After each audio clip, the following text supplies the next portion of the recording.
I was standing in my own kitchen holding a wet, dripping paper bag that smelled like gasoline and roses, and my husband was smiling at me like I just handed him proof I was crazy.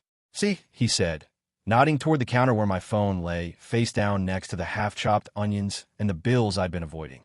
"You always do this. You spiral." I didn't spiral. Not like he said. I just noticed things, like how the bag had my name on it in my mother's handwriting, my mother who has been dead for 7 years, and how it had been tucked behind the trash can outside, like someone wanted me to find it, but didn't want anyone else to. Like how the delivery driver who dropped off our groceries earlier had called me Murrah, even though my account name is M. Klein, and nobody in this neighborhood knows me well enough to use my first name, except the people who have listened to my husband introduce me at his work events with a hand on my back, squeezing lightly like a reminder to behave. I kept the bag clutched in front of me because I couldn't stop thinking about what was inside. A bundle of long-stemmed roses tied with twine, the kind you see at funerals, and a small metal key taped to the stems, and a folded piece of paper that had been soaked through so badly the ink bled into bruise clouds. When I'd peeled it open, my hand shaking so hard I nearly tore it, I could still make out one line in the center where the words had held, stubborn and black, "Stop apologizing." My husband, Cal, reached across me for the bag like he wanted to take it away and toss it, like he was doing me a favor. I stepped back, and he rolled his eyes in that casual way that makes you feel 12 years old. "Babe," he said, soft voice on, the one he uses when other people are listening, "you found garbage outside and you brought it into the house. That's not normal. My mom wrote my name on it," I said, and I hated the way my voice broke because it sounded like exactly what he wanted, weak, dramatic, irrational. Cal laughed under his breath and looked up at the ceiling like he was asking the universe for patience. "Your mom has been dead," he said, and he said it the way you say the weather, like it's a fact that should calm me down. "Someone wrote your name. Kids do that. People do that. You're making it into a thing."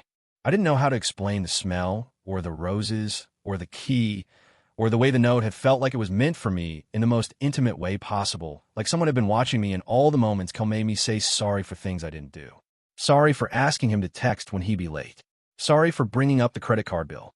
Sorry for flinching when he joked too loudly at dinner with his friends about how emotional I was. I set the bag down on the counter and pulled the key off the stems. It was cold and heavier than it looked, the kind with deep grooves, not like a house key. "What is this?" I asked. Cal's smile tightened at the corners. "Probably to someone's shed," he said. "Throw it away." The thing is, I'd already seen a key like it. Not in real life, but in a photo. 2 weeks ago, I'd been doom-scrolling because I couldn't sleep, and I'd stumbled onto a local Facebook group post about missing items from the old Hazel Ridge storage facility across town, the one that had been bought and rebranded into some sleek self-storage loft thing with a coffee bar. Someone had posted a picture of a key exactly like this one, and said the new management was cleaning out delinquent units early, and everyone in the comments was furious, talking about lawsuits and theft, and you can't just do that. At the time, I'd shrugged and kept scrolling. Now my mouth went dry as I stared at the grooves. Cal leaned on the counter like he was settling in to win an argument. "You're looking at it like it's cursed," he said, and he laughed again, louder, like he wanted to puncture whatever seriousness was forming in the room. "Jesus, Mara, it's a key. How did it get behind our trash can?" I asked. "With roses." Cal spread his hands. "The wind," he said, and his eyes flicked toward my phone for half a second, so fast I almost didn't catch it. That was another thing I noticed. Cal's eyes always go to the object he can use. My phone, his wallet, the door. Always the exit strategy. "I'm not throwing it away," I said, surprising myself with how steady it came out. Cal's face shifted, the warmth draining just a notch. "Why?" he asked. "Because it's weird," I said. "Because it has my name. Because someone is trying to tell me something." Or, Cal said, voice still gentle, but now with a blade underneath, "You're trying to make yourself the main character of some mystery because you're bored." That hit where it always hits, right in the place that's already bruised. The part of me that had been shrinking for months, making myself small, because it was easier than fighting. I stared at him and felt something in me harden, like sugar turning to glass. "I'm going to Hazel Ridge," I said. Cal blinked. "What?" "The storage place," I said, already grabbing my coat from the chair. The roses lay on the counter like a dare. "The key might go there." Cal laughed again, but this time it sounded forced. "No, you're not," he said, like he was talking to a dog about to bolt. "Mara, it's Tuesday. You have that Zoom with your sister. You're not driving across town over trash." "My sister?" Of course he brought her up. My sister, who'd stopped calling as much after Cal told her, she gets overwhelmed. You know how she is, like I was a delicate appliance. I pulled my phone up, and for a second my screen lit with a notification I hadn't seen before. A calendar event titled Therapy Check-In scheduled for tomorrow at 2 p.m. with a location link I didn't recognize. I don't have therapy. I haven't had therapy in years. My hands went numb. I opened my calendar and there it was, recurring weekly, set months ago, with notes. Mara attends to catastrophize. Please reinforce grounding techniques. Husband will attend first 10 minutes. Cal's breath changed behind me. Not a sigh, not a laugh, just a tiny catch like a person stepping on ice and pretending they didn't. What is this? I asked, and my voice sounded like it belonged to someone else. Cal moved closer, too close, and reached for my phone. Give me that, he said, still soft, still performing, but now urgent. I took a step back, phone clutched to my chest, and the room tilted in a way that had nothing to do with dizziness and everything to do with realizing that the floor I'd been standing on for years might have been painted to look solid. Did you put this in my calendar? I asked. Cal's eyes stayed on my phone, and the smile disappeared completely. Mara, he said, using my name like a warning, you're doing it again. My gaze dropped to the key in my other hand, and then to the roses, and then to Cal's face. So calm, so certain. And it hit me with sick clarity that whoever left that note wasn't trying to scare me. They were trying to wake me up. And as Cal took one more step forward, his hand out, the deadbolt on the front door clicked from the other side. The click of the deadbolt froze both of us. And for a split second, I actually wondered if I'd imagined it, because that's how this always goes, my brain scrambling for an explanation that makes everything less dangerous. But then there was a knock, light and deliberate, like whoever was on the other side knew exactly how much pressure to use to make it unsettling. Cal recovered first, because of course he did, his face rearranging itself into confusion/annoyance as he shot me a look that said, "Don't make this weird." "I'll get it," he said, already moving, and something primal flared in my chest, the same instinct that makes you yank your hand back from a hot stove before your mind catches up. "No," I said, sharper than I meant to, and his head snapped toward me, eyes narrowing just a hair. "What?" "I'll get it," I repeated, and I didn't know where the courage came from, only that if I didn't move now, I was going to lose whatever fragile momentum I'd stumbled into. The knock came again, 2 quick taps, and then a woman's voice, muffled through the door. "Mara," she called, like she was checking a name off a list. Cal's hand hovered inches from the knob. "Do you know her?" he asked me, and there was something off in his tone, a tightness he couldn't quite hide. I shook my head, even as my heart hammered. "No," I said, and that was true, at least in the way he meant it. The woman knocked again, louder this time. "Mara, I'm not here to cause trouble," she said, "but you need to open the door." Cal laughed, a short, incredulous bark. "This is ridiculous," he said, then leaned in close to me, his voice dropping so low it barely carried. "If this is some stunt, I swear." I cut him off by reaching past him and yanking the door open. The woman standing there was older than me, maybe late 40s, with gray threaded through her dark hair and eyes that were too alert to be friendly. She wore a blazer over jeans, practical shoes, and held a leather folder against her chest like a shield. Her gaze flicked from my face to Cal's and back again, and something unreadable passed over it. "Hi," she said. "You must be Mara. Who are you?" Cal demanded, stepping forward like he could physically block her words from reaching me. She ignored him, eyes still on mine. "My name is Denise," she said. "I work with a patient advocacy group. I've been trying to reach you for a while." My stomach dropped. "About what?" I asked. Denise hesitated, then glanced pointedly at Cal. "This would be easier in private," she said. Cal snorted. "Absolutely not," he said. "You don't get to show up at my house," and Denise cut him off with a look so sharp it startled me. "Actually," she said, "I do. When there are concerns about consent and misrepresentation, we're allowed to make welfare visits." My hands started shaking again, and I curled them into fists, the key biting into my palm. "What concerns?"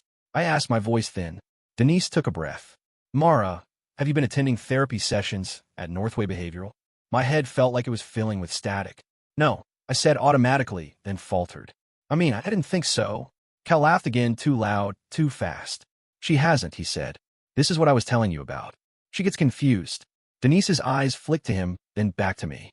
"Our records show consistent attendance," she said gently. "For the past 4 months." The room tilted harder this time. "That's impossible," I said. "I work from home. I would remember." Denise nodded slowly. "You attended remotely, she said. Video sessions. Often with your husband present for the first portion. I felt like I was going to throw up. No, I whispered, even as images tried to force their way forward. Cal sitting on my laptop, telling me he'd booked check-ins to help with my stress. Me sitting there half distracted while he talked over me, corrected me, laughed things off. You consented, Denise continued, her tone careful now, like she was approaching a cornered animal. At least, that's what the documentation says. But there are irregularities, notes that don't match session recordings, signatures that don't align, and a recent complaint from a clinician who says she believes someone else has been controlling the narrative. Cal stepped closer to Denise, his body angling in a way that felt threatening. This is harassment, he said. You're upsetting my wife. Denise didn't back down.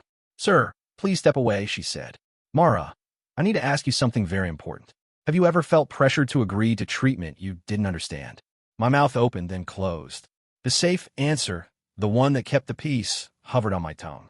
But the note flashed in my mind, stop apologizing, and the calendar entry, and the key, and the way Cal's hand always found my back when he wanted me quiet. Yes, I said, and the word landed between us like a dropped plate. Cal went very still. Denise exhaled, relief and grim satisfaction mingling on her face. Okay, she said softly. That helps. Cal's voice dropped to a whisper, meant only for me. You have no idea what you're doing, he said. You're embarrassing yourself. Denise straightened. Mara, she said, there's one more thing. The reason I came in person. She opened her folder and slid out a printed screenshot, holding it so only I could see. It was a still from a video call, time-stamped 3 weeks ago. On one side of the screen was a therapist I vaguely recognized. On the other side was me, or someone who looked like me, sitting stiffly in my chair. And, standing just out of frame, his hand on that person's shoulder was Cal. Except I remember being alone that afternoon, folding laundry, watching trashy TV. That session took place at the same time you used your key card to enter Hazel Ridge storage, Denise said quietly. So unless you could be in two places at once, someone else was pretending to be you. Cal lunged for the paper, but Denise snapped the folder shut and stepped back, her eyes never leaving his face. I think, she added, you should pack a bag. The front door slammed shut behind her as she retreated, leaving me in the silence with Cal, who turned slowly toward me, his expression unreadable. We need to talk, he said, and I realized I didn't know if the key in my hand unlocked answers or something far worse. Cal didn't raise his voice when he said we need to talk, which somehow made it worse, because I knew that tone, the careful, measured one he used when he wanted to steer the outcome without appearing to touch the wheel. He closed the distance between us slowly, palms open, like he was approaching a skittish animal. You're overwhelmed, he said. Anyone would be after a visit like that. Let's sit down. I backed up until my calves hit the counter, the roses pressing cold through the paper bag into my leg. Don't, I said, and my voice surprised me again, steadier than I felt. Just don't. His eyebrows knit together in practiced concern. Mara, this is exactly what I mean, he said. You jump to conclusions. That woman put ideas in your head. She showed me proof, I said. Cal scoffed. A screenshot, he said. That could be anything. Deepfake. AI. You know what the internet is like.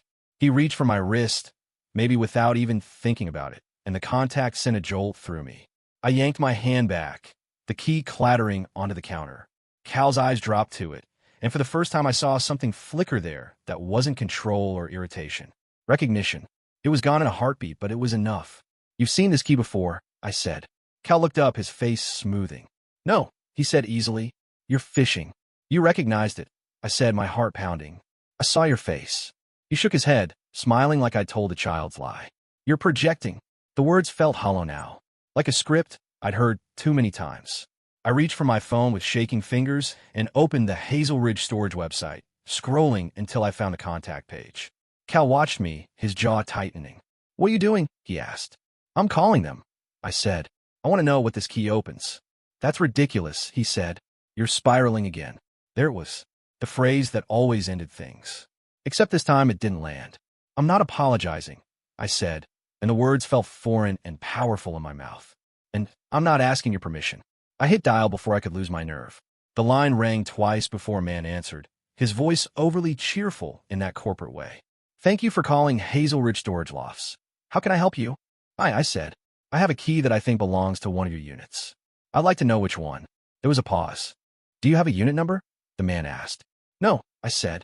but the key has a serial stamped on it. I read off the numbers, my eyes never leaving Cal's face. He stood very still, his hands clenched at his sides. Another pause, longer this time. I could hear faint typing. "Ma'am," the man said slowly, "that key was reported missing." My stomach flipped. "Missing how?" I asked. "It was logged out to a tenant who never returned it," he said. "The unit was flagged delinquent and cleared." "Cleared of what?" I asked. "Personal belongings," he said. "Furniture. Documents. Personal effects." My chest tightened. "Who was the tenant?" I asked. Cal took a step forward, shaking his head, mouthing, "Don't." I ignored him. "I'm sorry," the man said. "I can't disclose tenant information." "Then tell me this," I said. "Is the unit still accessible with this key?" Silence. "Then no," he said. "That unit was reassigned last week." I swallowed. "What unit number was it?" I asked, even though I already knew he wouldn't tell me. "I can't," he said again, and his voice had lost its cheer.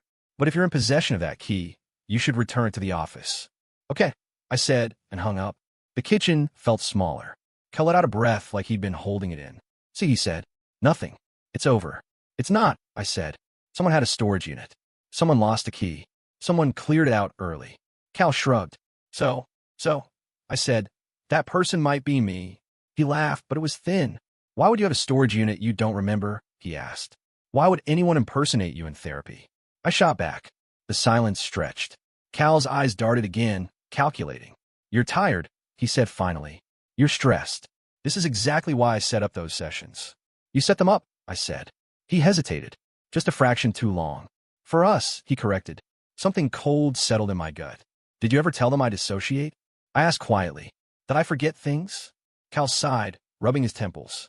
"Mara, did you?" I pressed. He looked at me like I was exhausting him. "You mentioned it once," he said. "I was worried."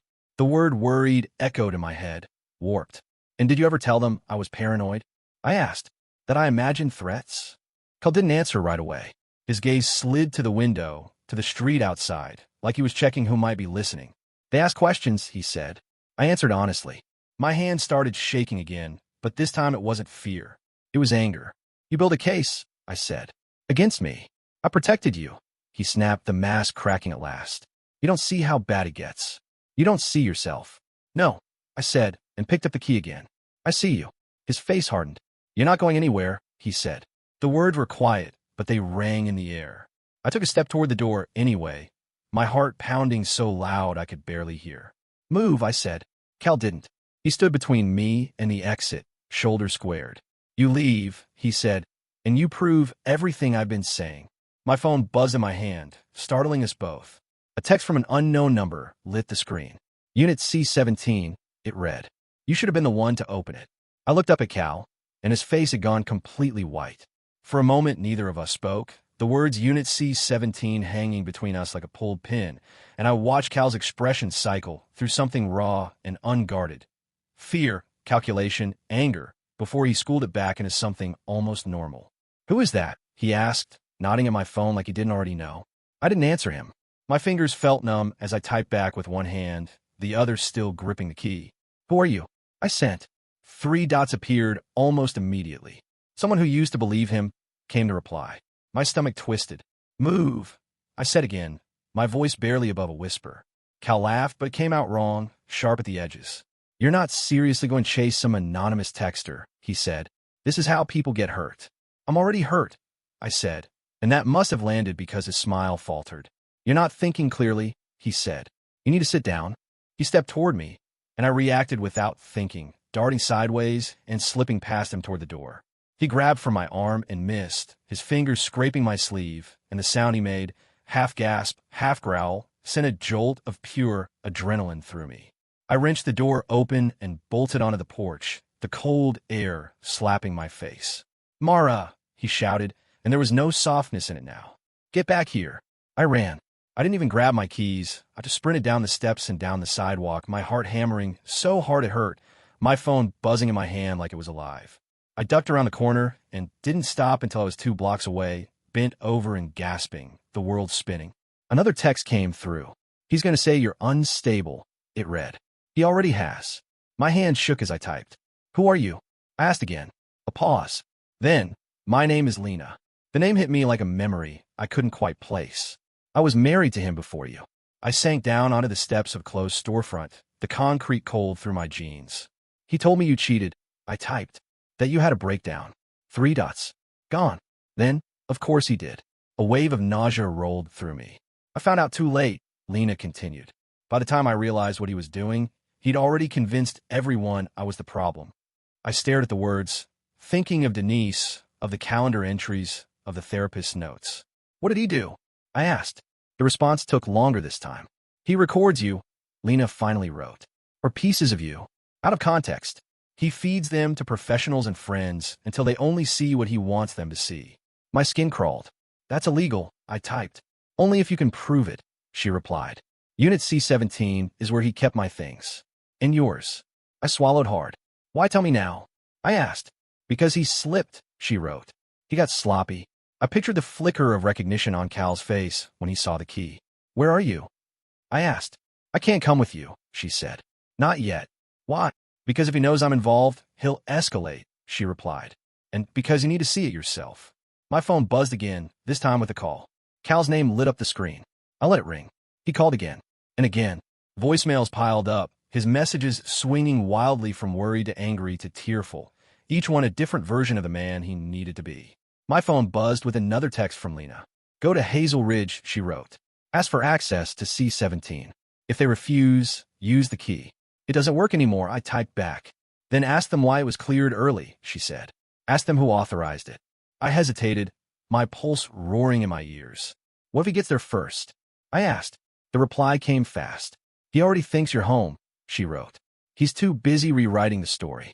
I stood up, legs trembling, and started walking toward the bus stop. As I waited, my phone buzzed with a notification from my email. A forwarded message from Cal, sent to my sister and my boss. Subject line, concern for Mara's mental health. My throat closed as I opened it, reading his carefully crafted worry, his request for support, his gentle suggestion that I might need time off. Another message came through from Lena. This is the part where he tightens the net, she wrote. The bus pulled up with a hiss, doors opening. I stepped on, clutching the key like a talisman, and as the doors closed, I realized something that made my blood run cold. Cal didn't need to follow me to Hazel Ridge. He already knew exactly what was in Unit C-17. The bus ride felt endless, even though it was only 15 minutes. Every stop a fresh spike of panic that Cal might somehow be waiting when the doors opened, but each time it was just strangers and the stale smell of exhaust and wet coats. And I kept my head down, rereading Lena's messages until the words blurred. Hazel Ridge storage lofts rose out of the gray afternoon, like a glass and steel apology for something ugly that used to be there, all clean lines and minimalist signage, the kind of place that pretends objects don't have memories. Inside, it smelled like coffee and disinfectant, and a barista smiled at me from behind a counter that had no business being in a storage facility. I walked past her to the reception desk, my legs feeling hollow. Hi, I said to the young woman there, her name tag reading Jess. I need to ask about a unit that was cleared. Jess's smile dimmed slightly. Okay, she said. Do you have a unit number? I took a breath. C-17. Her fingers paused over the keyboard. Are you the tenant? She asked. I think I was, I said, and that felt like stepping off a ledge. Jess frowned, typing. That unit was vacated, she said carefully. Last month. Early, I said, before the delinquency period was up. She glanced up at me, eyes flicking to the office behind her. How do you know that? I have the key, I said, setting on the counter. Her eyes widened. She picked it up, turning it over. This was reported missing, she said. I know, I said. Who authorized the clear out? Jess hesitated. I need to get a manager, she said. Please, I said, and I heard the plea in my own voice and hated it, but I didn't apologize. She disappeared into the back, and I stood there, my heart pounding, aware of every sound, every reflection in the glass walls. My phone buzzed again. A text from Cal. Please come home. I'm worried sick. I ignored it. Jess returned with a man in a suit that looked too expensive for the place, his smile tight. I'm Eric, he said. What seems to be the issue? Unit C-17, I said. It was mine. It was cleared early. I want to know why. Eric nodded, folding his hands. Our records show the tenant defaulted, he said, and authorized disposal. I didn't authorize anything, I said. Then perhaps someone with power of attorney did, he said smoothly. The words hit me like a slap. What? We had documentation, Eric said. Signed. Notarized. My vision tunneled. By who? I asked. By your husband, he said, and said the name like it was a solution. Not a problem. He claimed you were incapacitated. I felt like I was going to be sick. That's not true, I said. You can't just take his word. We didn't, Eric said. We verified. How? I demanded. With your therapist, he said. The room swayed. I don't have a therapist, I said. Eric's smile faded. Our files indicate otherwise. I want to see what was in that unit, I said, my voice shaking. Eric shook his head. It's been cleared. Where did my things go? I asked. Disposed of, he said. Donated. Destroyed. Something broke in my chest. What things? I asked, even though I already knew the answer would hurt. Eric hesitated. Personal journals, he said. Electronics. Hard drives. Paper files. My breath hitched. What kind of files? I whispered. Medical, he said. Legal. My phone buzzed with a message from Lena. Ask them about the backup. I looked up. You keep backups, I said. Security footage. Inventory photos. Eric's jaw tightened. For a limited time, he said. Then show me. I said. He studied me for a long moment, then sighed. I can show you the inventory list, he said. But that's all. He led me into a small office and pulled up a screen, scrolling. My name stared back at me, item after item, like a catalog of a life I didn't remember packing away. Journals 2019 to 2023. USB drives, 3. External hard drive, 1. Phone, older model. Labeled envelopes. What were the envelopes? I asked. Eric hesitated again. They were labeled with names, he said. Whose? Yours, he said. And his. My stomach dropped. What was in them? We didn't open them, he said quickly. But they were marked consent and recordings. The world narrowed to a point. Recordings of what? I asked. Eric swallowed. I don't know, he said. But your husband was very insistent that everything be removed quickly. My phone buzzed again, this time with a voicemail notification from Cal. I didn't listen. There has to be footage, I said, of him accessing the unit. Eric sighed. There is, he said, but I can't release it without a formal request. From whom? I asked. From you, he said, or your legal representative. I laughed, a brittle sound. He is my legal representative, I said. Eric's expression shifted, sympathy flickering. Then you need to change that, he said quietly. As I left the office, my phone buzzed with a final text from Lena. He kept copies, she wrote. He always does. My heart pounded as I stepped back into the cold air, the weight of what I'd lost and what might still exist crushing me. Across the street, a familiar car idled at the curb. Cal's car, and as he stepped out, phone in hand, scanning the building, I realized he hadn't come to bring me home. He'd come to make sure the evidence was gone. I ducked back inside before Cal could see me, a pulse roaring in my ears, and for a second I just stood there shaking, pretending to study a flyer about climate-controlled units while my brain screamed at me to move. Jess glanced up from the desk, and her eyes widened when she saw my face. Are you okay? She asked quietly. He's here, I said, and I didn't have to explain who. Jess's gaze flicked to the glass wall, then back to me. She hesitated, then made a decision. There's a staff exit, she said under her breath. Through the back hallway. It comes out on the alley. Relief and terror flooded me at the same time. Thank you, I said, and meant it with everything I had left. She nodded once and pointed, and I slipped past the coffee bar, my steps quick but careful, every muscle coiled.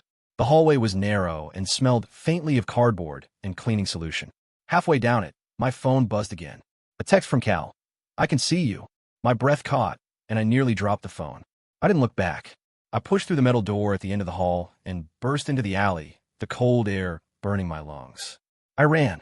I didn't know where I was going, just that standing still meant letting him catch up, letting him talk, letting him rewrite me again.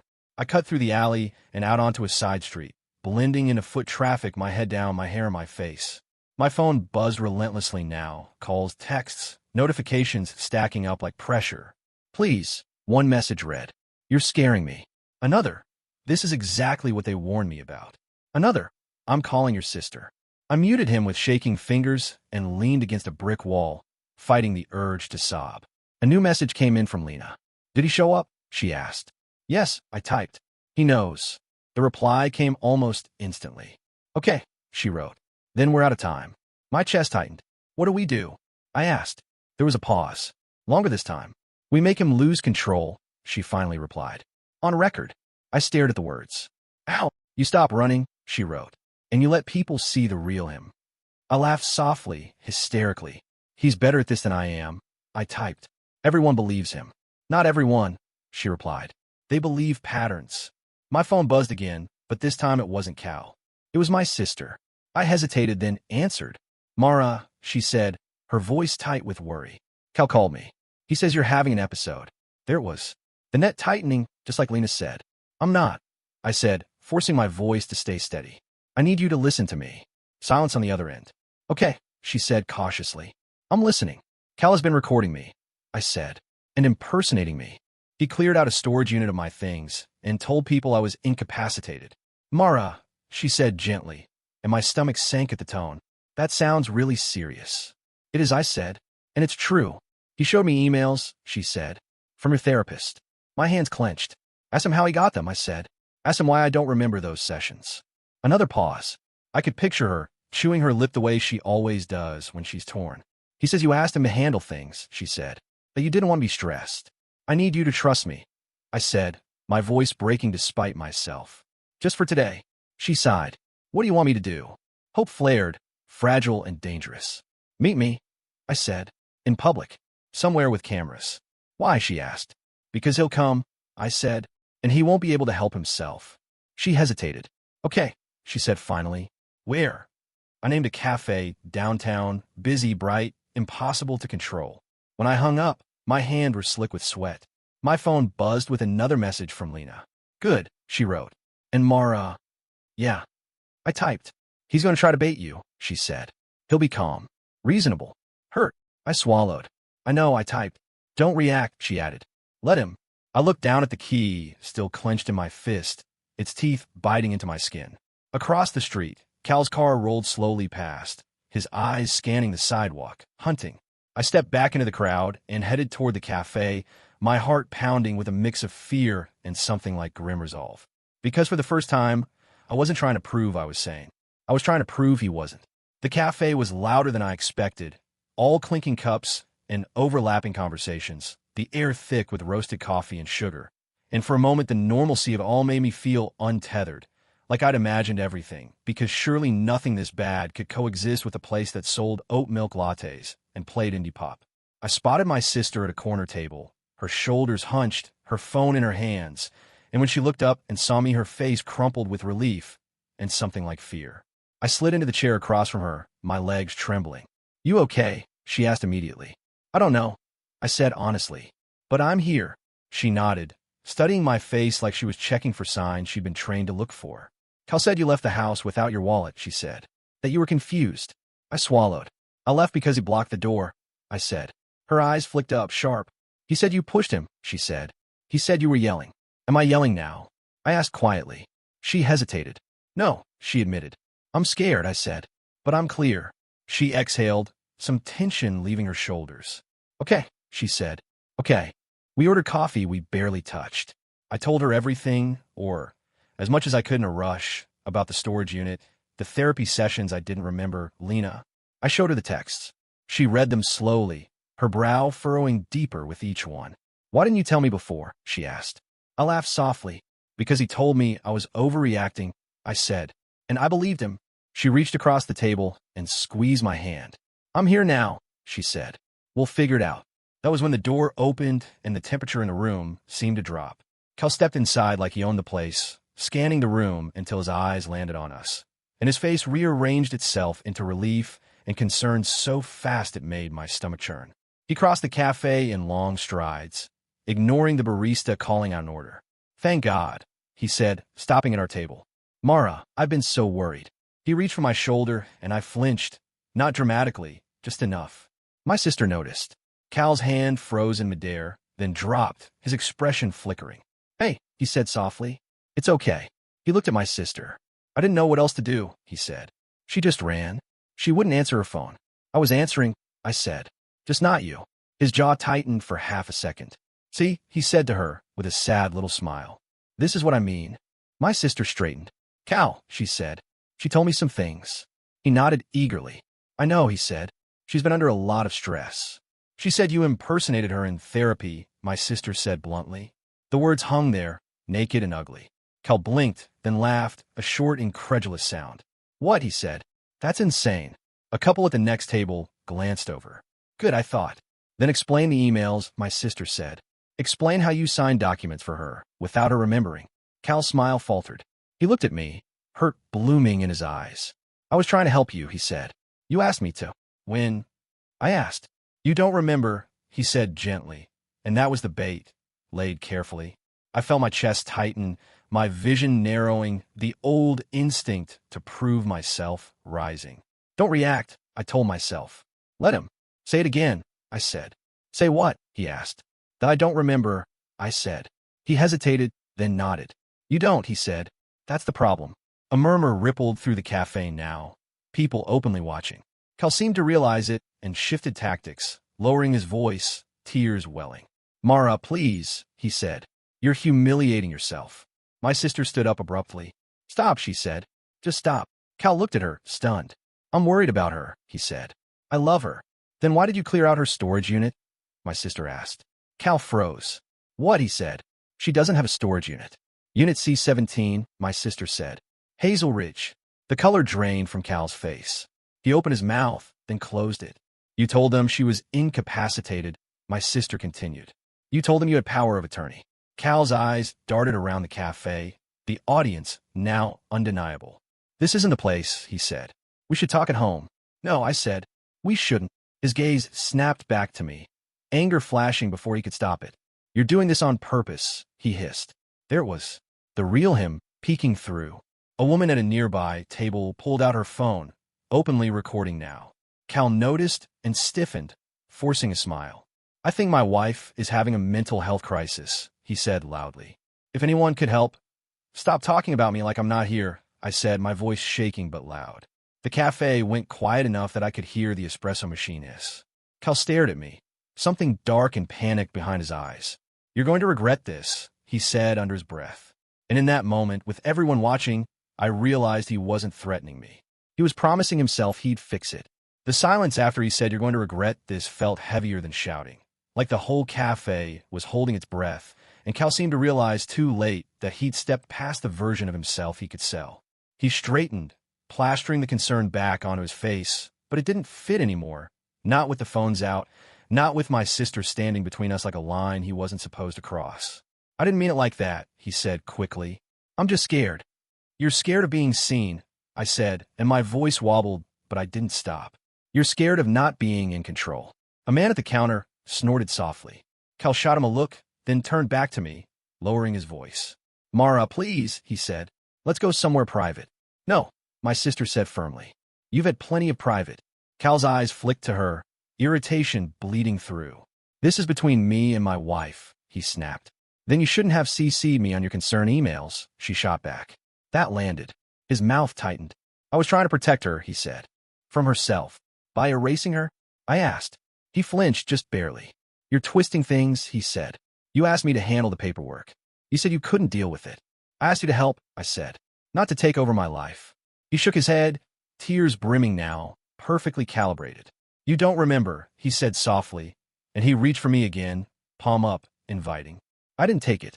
You keep saying that, I said, but you've never shown anyone proof. His eyes flicked to the phones again. I don't need to prove anything, he said. I live with it. No, I said. You curate it. A murmur rippled through the cafe, the word landing better than I expected. Cal's breathing quickened. This is exactly what the therapist warned me about, he said, louder now. When she's confronted, she lashes out. Which therapist? My sister asked. Name them. He hesitated just a beat. Dr. Myers, he said. At Northway. Funny, I said. Because Denise from Patient Advocacy said Dr. Myers filed a complaint. His head snapped toward me. What, he said. About you? I added. The color drained from his face again. You talked to them? He asked. And for the first time there was naked fear there, not concern, not anger. I didn't have to, I said. You left a trail. His jaw worked as he tried to recalibrate, and I could almost see the gears grinding, the storylines collapsing in on each other. You're being manipulated, he said finally, grasping for ground. By your ex. By strangers. You don't see it. Neither did Lena, I said, and his eyes widened despite himself. The name landed like a dropped glass. A collective intake of breath rippled through the room. You talked to her? He whispered. She found me, I said, just like someone found my key. Cal took a step back, scanning the room, the exits, the witnesses, and I knew he was calculating again, trying to decide which version of this to survive. We should stop, he said abruptly. This is getting out of hand. It already is, my sister said. And you did that. Cal's phone buzzed in his hand, and he glanced down, then up at me, his expression hardening. You think you've won, he said quietly. But you don't understand what you've started. A man near the door stood up. Hey, he said. Maybe you should leave. Cal bristled. Mind your business, he snapped, then caught himself too late. More phones came up. The barista called out, voice shaky. Sir, you need to calm down. Cal laughed, sharp and humorless. This is unbelievable, he said. I'm being attacked for trying to help my sick wife. And that was when the cafe door opened again and Denise stepped inside, scanning the room until her eyes locked on Cal, then on me. Mara, she said calmly. I was hoping I'd catch you. Cal stared at her like he'd seen a ghost. You, he said. Denise smiled thinly. Me, she said. And I think it's time we talked about the recordings. The sound Cal made when Denise said recordings wasn't a word so much as a strangled exhale, and the cafe seemed to lean in around us. Every conversation dying, every eye locked onto the slow-motion collapse of his composure. This is harassment, he said automatically, but the script was fraying now, the confidence leaking out through the cracks. Denise didn't raise her voice or posture herself as an authority. She didn't need to. Cal, she said evenly, using his name like it was a formality he'd forfeited, we've obtained copies of several files you believed were destroyed. His head snapped toward me. You gave him my property? He hissed. It was never yours, I said, and my voice sounded steadier than I felt, like something in me had finally locked into place. Denise opened her folder and didn't show the contents to the room, just angled it so Cal could see, and whatever was on that page drained the last of the color from his face. These are audio files, she said. Time-stamped, edited, labeled. She glanced at me. Some in your voice. Some not. My stomach clenched. What do you mean not? I asked. Denise met my eyes. There are recordings of you speaking, she said, and recordings of someone coaching you, interrupting you, correcting your responses mid-session. A low murmur swept the cafe. My sister's hand tightened on my arm. That's not legal, she said. No, Denise agreed. It's not. Cal shook his head, a brittle laugh escaping him. You're all insane, he said. You don't understand context. She asked me to help her communicate. Then why did you hide them? Denise asked. He faltered. I didn't hide anything, he said weakly. You cleared a storage unit under false pretenses, Denise said. You impersonated your wife in medical contexts. And you distributed selectively edited material to third parties to establish a pattern of instability. She paused. That's not help. That's coercive control. The words hung there, heavy and undeniable. Cal's eyes flicked around again, desperate now. This is hearsay, he said. You can't prove intent. Denise smiled slightly. Actually, she said, intent is the easiest part. She turned to me. Mara, do you remember signing a consent form allowing your sessions to be recorded? I shook my head. No, I said. I never would have. Denise nodded. Because you didn't, she said. The signatures were forged. Cal lunged forward then, rage finally boiling over. You don't get to do this, he shouted, and chairs scraped back as people recoiled. You don't get to tear my life apart because she's confused. Two men stepped between us instinctively, and the barista shouted that she was calling the police. Cal froze, chest heaving, and in that stillness I saw it clearly. Not a monster, not a mastermind, just a man who'd built his power on silence and proximity and was now suffocating in the open air. His phone buzzed again in his hand, and he looked down, then up at me, something like disbelief crossing his face. They froze the account, he said quietly. What? I asked. The joint one, he said. I can't access it. Denise's gaze sharpened. That would be the emergency hold, she said, triggered when financial exploitation is suspected. Cal stared at her, then at me, and something in his posture sagged. You did this, he said, not accusing now, just stating a fact. You did this to me. I felt a strange, hollow sadness then, not for him, but for the years I'd spent thinking love meant making myself smaller. No, I said. You did this. I just stopped helping. Sirens wailed faintly in the distance, growing louder. Cal's eyes flicked toward the door one last time, but there was nowhere left to run, no version of the story he could tell that would fit this room. Denise stepped closer to him. I suggest you wait, she said calmly, and I suggest you don't speak without counsel. Cal let out a shaky laugh, his shoulders slumping. You think this is over, he said to me. It's not. I met his gaze, my heart pounding, but there was no fear there anymore. For me, I said, it is. As the sirens drew closer and hands reached for him, my phone buzzed with a final message from Lena. "You're doing great," it read. And for the first time in a long time, I believed it. I didn't stay to watch them take him away, because I'd already spent too many years watching Cal command rooms, and I didn't need that image burned into me too. So my sister and I slipped out the side as the police arrived, the cafe erupting into noise behind us like a spell breaking. Outside, the air felt cleaner, colder, and I leaned against the brick wall and cried so hard my knees nearly gave out, the kind of crying that comes from somewhere deep and ancient, like my body was finally allowed to acknowledge the danger it had been living in. My sister held me without asking questions, and when the tears slowed, she looked at me with a steadiness I hadn't seen in a long time. "I'm sorry," she said. "I should have seen it." "He made sure you didn't," I said. "That was the point."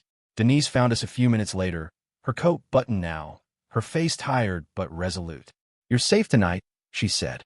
"We've arranged temporary protections. He won't be able to contact you directly." The words washed over me, unreal and precious. "What happens now?" I asked. She didn't sugarcoat it.